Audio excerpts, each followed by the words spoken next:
Is my live bearer tank, mainly my cull guppies, and I've got 4 female platies, and this is with no magnification.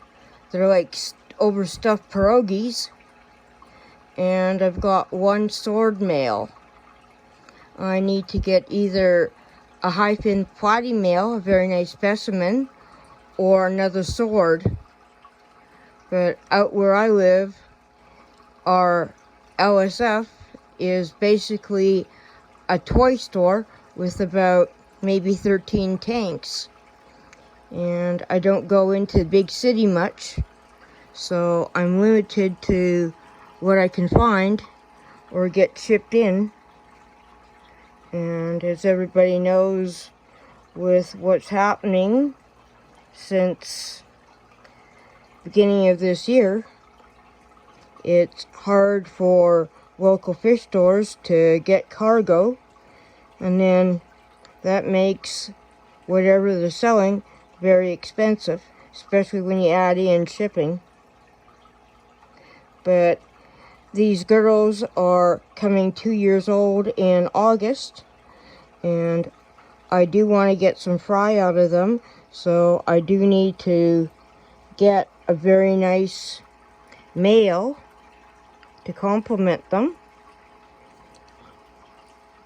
And I've got, as you can see, white clouds, and there's also 20 black neon tetras in here,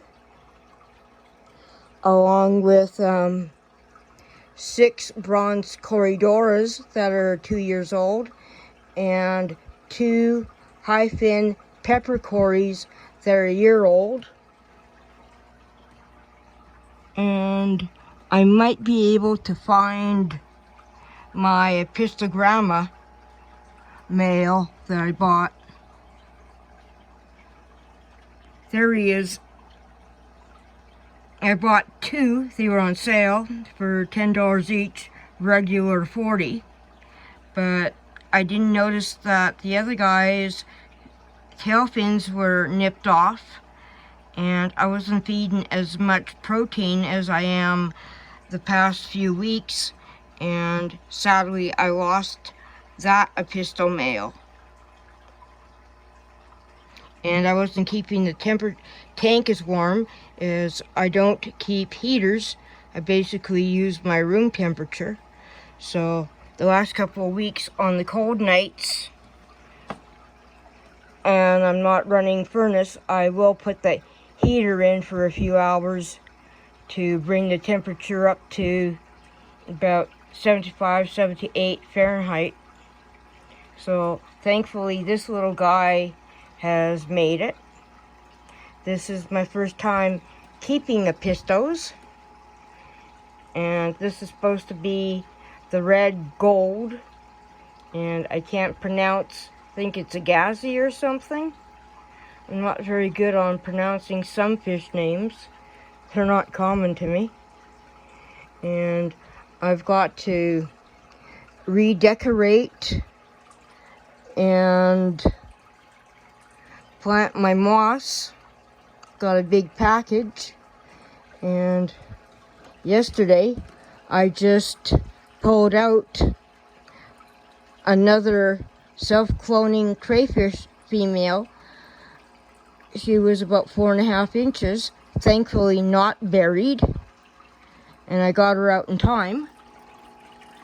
And because I think it's 6 weeks to 2 months ago, I took everything out of here, decorations, plants, you know, anything. And I pulled out 130 self-cloning crayfish. And all I'd ever see is 10 to 20 at one time. But I did notice that my jungle val were getting pruned. They were really short. There was no way they would grow this tall. They'd maybe be like 2 inches. And my guppy population was shrinking fast. So I moved them and had put them in a Rubbermaid tub, and the second time I did a partial water change, I lost 115 of them. There must have been something added to our water. It comes from the Rocky Mountains, and in spring the town probably does add a little something extra.